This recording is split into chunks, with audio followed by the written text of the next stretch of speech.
são os grandes caciques e o que representa cada cargo.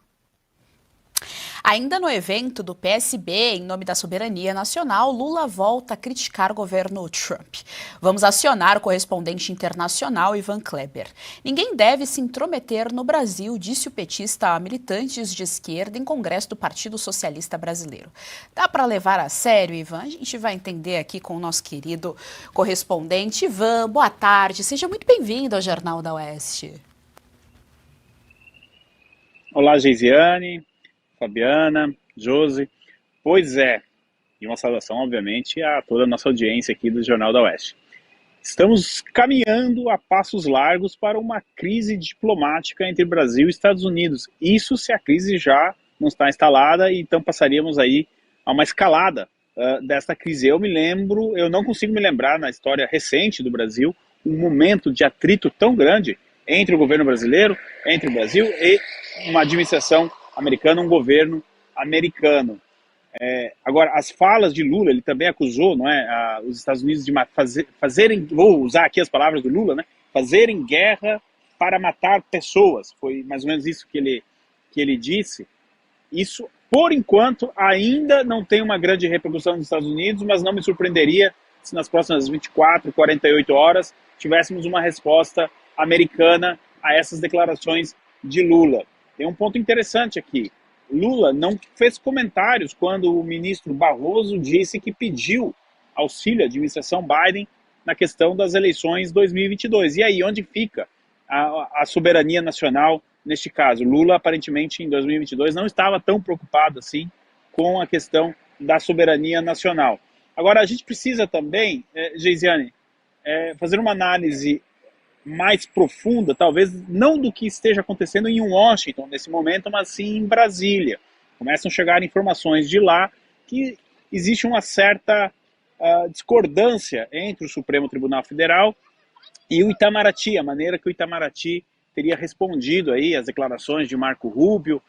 Nós tivemos um artigo importante, a gente repercutiu aqui na Oeste, do jornal americano New York Times, falando, não é, que as atualizações lá da questão do visto teriam sido feitas a propósito, à mão, para um ministro da Suprema Corte do Brasil, o ministro Alexandre de Moraes. Então o STF estaria descontente com a resposta do Itamaraty. Nós também falamos disso na semana passada, era uma carta marcada, o Itamaraty não tem o que fazer, não tem condições de rebater isso.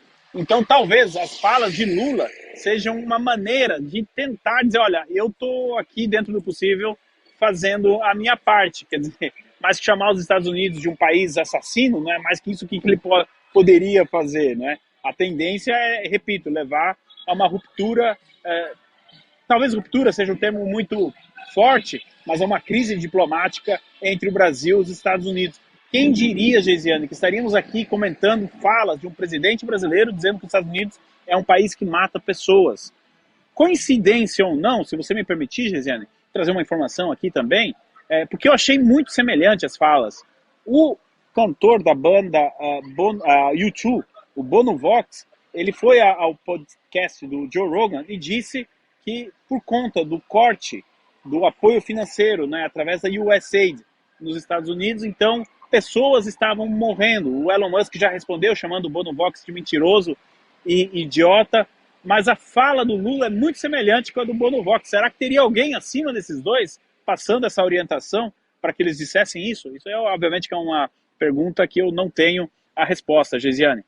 Excelente colocação do Bono Vox, porque mostra como o modo de funcionamento, aquilo que nós chamamos de modus operandi, é sempre o mesmo. Você precisa dos políticos, você precisa do financiador e você precisa da classe artística enfiando goela abaixo por meio da cultura certas ideias. É importante também a gente ressaltar aqui para a nossa audiência que todas as vezes que Donald Trump se refere a Alexandre de Moraes, o governo, né, os parlamentares, Donald Trump nunca mencionou nominalmente, mas mas quando há referência ao judiciário daqui do Brasil, é a referência primeiro ao Alexandre de Moraes e sempre falando de liberdade de expressão. Eles não usam palavras jocosas, diferente do que nós temos aqui. É importante lembrar que ano passado o Lula chamou o Trump de fascista, chamou com todas as letras, disse que Trump era fascista e a esposa do Lula, Rosângela, mandou o Elon Musk para aquele lugar. A gente não precisa recordar aqui aquela frase horrorosa, aquele momento horroroso, infelizmente, da história do nosso país. Mas, Fabi Barroso, nós estamos com o nosso correspondente Ivan Kleber. Sua pergunta. Boa tarde, Ivan. Prazer revê-lo. Vou aproveitar e te perguntar. Eu sei que as pessoas já sabem, mas vamos abordar esse tema porque eu acho que é interessante. No Brasil, nós temos, em média, 45 mil homicídios, né, por ano. Então, é uma coisa assim, estratosférica. Números dignos de guerras, né, de países em situação de guerra. Você está aí pertinho, infelizmente, da Ucrânia, sabe que a Europa enfrenta tantos desafios, e assim também os Estados Unidos. Os Estados Unidos ele pode matar pessoas, mas ele mata pessoas porque faz ainda aquela função, a gente gostemos ou não, mas ele cumpre a função de guardião do Ocidente. Eu queria saber de você se depois que o Trump entrou e o rechaço das pautas woke e até acho que cair a ficha do pessoal aí da Europa, se eles também agora prestam atenção que é preciso defender essas pautas nacionais, que é preciso também entrar nessa linha do Trump, contestar pessoas como Bonovox, né, que sempre tem aquele título embaixo, como você falou aí, tem aquele título, quem não gosta do YouTube? Quem for inteligente entender que ele veio para jogar um jogo político além do artístico. Então, eu queria perguntar para você sobre essa percepção, se aí fora o pessoal tem noção que o Brasil é extremamente violento e que a Europa pode ficar se não entrar na onda Trump. Fabiana, muito obrigado pela pergunta. A resposta, olha só, nesse final de semana, a Embaixada dos Estados Unidos atualizou o alerta de segurança para cidadãos americanos que pretendem visitar o Brasil ou que estão no Brasil, justamente citando a questão da segurança pública. Mas não foi só os Estados Unidos, Fabiana. Recentemente, a Embaixada do Canadá, o governo do Canadá, também emitiu um alerta semelhante. Não muito tempo atrás, coisa de um ano, o governo alemão fez isso. Então, sim, infelizmente existe essa percepção. Agora, sobre a questão woke, eu tenho a percepção que a Europa está um ano e meio atrasada em relação ao que aconteceu nos Estados Unidos. Nos Estados Unidos foi algo irrepetível, foi uma avalanche. A gente comentou também aqui a análise semana passada, a agenda woke simplesmente varreu do mapa o Partido Democrata, vamos colocar dessa maneira. Na Europa, começamos a sentir os reflexos disso. Ontem teve uma vitória importante, ninguém acreditava que pudesse, que seria a vez, né, da esquerda vencer na Polônia, mas não foi desta vez. A direita venceu na Polônia com um discurso também da questão da segurança, soberania nacional e um discurso anti-woke. Os números, as pesquisas aqui na Inglaterra indicam que se a eleição fosse amanhã, Nigel Farage venceria e venceria com folga as eleições para primeiro-ministro, muito também nessa questão do combate à agenda woke. Então, Fabiana, eu acredito que aqui na Europa, como um todo, como eu disse, estamos aí um ano e meio atrasado em relação ao que está acontecendo nos Estados Unidos, mas a onda vai chegar aqui também, com certeza. Josi, nós estamos com o nosso correspondente, Ivan Kleber. Sua pergunta. Boa tarde, Ivan. Tudo bem? Obrigada pelas informações. Eu tenho aqui uma pergunta, mas antes eu queria só dar uma voltinha rápida, que é essa acusação do Lula, né? Você já mencionou várias contradições, mas o Lula, ele acusa Estados Unidos de matar pessoas, de provocar guerras, e a Fabi já trouxe aí também essa explanação do Brasil ter uma posição, né, dos Estados Unidos ter ali uma posição como protetor ocidental, mas falta que os Estados Unidos ele acaba financiando guerra alheia, e é uma das coisas que o Trump já assumiu, que eles querem parar, é exemplo da própria Ucrânia, né? Mas voltando aí à questão do Lula acusando o Trump e os Estados Unidos de matar pessoas, Eu só quero aqui lembrar incansavelmente que Lula é companheiro de ditadores sanguinários, exemplo do Maduro, que a própria ONU, eu falo isso aqui milhões de vezes e eu vou continuar dizendo, a própria ONU relata com provas que Maduro já assassinou mais de 9 mil pessoas em suas repressões. O Lula teve ali seu encontro totalmente carinhoso e amigável com Putin. O Lula é parceiro do Xi Jinping. Na última viagem dele, ali no encontro, né, no desfile da Rússia, ele ficou do lado de ditadores de Guiné-Bissau, Egito, Zimbábue, República do Congo. Então, quem é ele para falar? Agora, dito isso e repetido, que a gente não se aguenta, eu vou para minha pergunta. Essa questão dos Estados Unidos, Brasil, agora o ponto da crise diplomática. Até que ponto isso é uma questão do Rumble? A gente sabe que tem a questão da plataforma, que ali sim tem um respaldo jurídico direto, onde o STF, Alexandre de Moraes,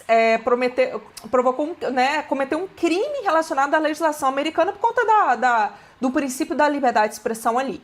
Esse é o ponto principal que até agora eu vi que está respaldado na legislação. Por quê? Muito aí se constata disso estar envolvendo aí a questão da perseguição, por exemplo, do Eduardo Bolsonaro, do Jair Bolsonaro e tudo mais. Eu queria sua visão sobre até que ponto isso é uma questão do Rumble, da rede social, onde Alexandre de Moraes pediu para contas serem excluídas, os brasileiros que estão refugiados lá, e até que ponto isso já transbordou para uma outra questão de perseguição política no Brasil. Josi, muito obrigado pela pergunta. Olha só, se fosse só o Rumble, já seria grave, gravíssimo. Você pedir para uma empresa americana censurar um americano ou um cidadão residente nos Estados Unidos, já seria de uma gravidade imensa. Mas vamos aqui lembrar a nossa audiência em que pé estão as coisas. Nós temos essa questão do Rumble. Nós temos o caso Felipe Martins. Não vamos esquecer do caso Felipe Martins, aí já são dois. A questão do Rumble não está diretamente associada à questão da lei Magnitsky, da perseguição política. A lei Magnitsky fala de direitos humanos e tudo mais. E aí já são 3 casos. Vamos continuar. Semana passada, 10 dias, foi colocada uma recompensa para quem der informações sobre as operações do Hezbollah no Brasil. Também ali na Tríplice Fronteira, Paraguai e Argentina. Já citei aqui 4 exemplos. Então é muito mais amplo. É por isso que a situação já extrapolou. Itamaraty não tem o que fazer aqui. Eu vou dar aqui uma consultoria gratuita, deveria cobrar por isso. Vou salvar dinheiro, segurar e economizar dinheiro dos cofres públicos. O Itamaraty já não tem mais o que fazer. A verdade é essa. Então, a coisa transbordou completamente e nós estamos num estágio que a administração Trump já não é mais uma questão de se vai tomar alguma atitude, mas quando, que pode ser até nos próximos dias.